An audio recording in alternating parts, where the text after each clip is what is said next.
আশা করি সকলে ভালো আছেন। নমস্কার, আমি গপ্প পিসি দীপাঞ্জনা। আচ্ছা, আপনারা কখনো ভয় পেয়েছেন? ভয় তো পার্ট অফ লাইফ, বলুন। সবাই পাই। কখনো ভূতের পাই, কখনো অন্ধকারকে পাই, কখনো আননোনকে পাই, কখনো আবার পরীক্ষার রেজাল্টের আগে পাই, কখনো আবার পরীক্ষা দিতেই ভয় পাই। তো ভয় তো নানান রকমের। এবার আমি একটা খুব সাধারণ কিন্তু আমার কাছে বিশাল ব্যাপার ছিল, সেই ভয়টা আপনার সাথে শেয়ার করব। হুম তো বার্গি ড্যাম বলে একটা ড্যাম আছে নর্মদা নদীর ওপরে।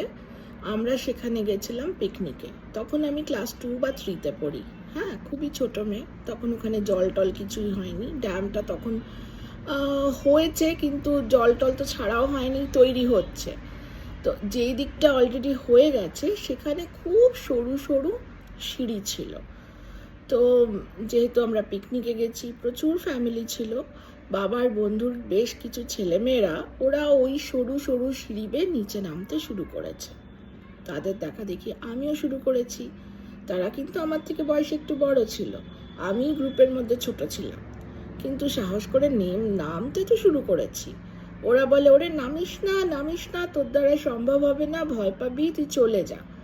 তো প্রথম 7-8টা সিঁড়ি যখন নেমে পড়েছি, তখন আর পয়েন্ট অফ নো রিটার্ন মনে হচ্ছে, যেতেই হবে। নামছি তো নামছি। কিছু দূর যাওয়ার পরে নিচের দিকে চোখ পড়েছে। তাকিয়ে দেখি যারা গরু ছাগল চড়াতে এসছিল, সেই মানুষগুলো গরু ছাগলগুলোকে সবই মনে হচ্ছে পিঁপড়ের দল। দেখে তো গা গুলিয়ে মাথা ঘুরে ভয় একেবারে আটকে গেছি, একদম স্ট্যাচু যাকে বলে। তখন দেখছি বাকিরা তো বেশ অনেকটাই আস্তে আস্তে নিচে নেমে যাচ্ছে, আর ওরা বলছে, কিরে পাচ্ছিস না, নাম, না হলে উঠে যা, চেঁচিয়ে বলছে। কিন্তু আমার পক্ষে ওঠা তো আর সম্ভবই না। ওপর দিকে তাকাতে গেলে আরো অবস্থা খারাপ, বুঝতেই পাচ্ছেন। আর তখন একটি কাকু, তিনিও নামছিলেন, তিনি সামহাও ওপরে এসে আমার হাতটা ধরে আস্তে আস্তে হেল্প করলেন নিচে নামতে।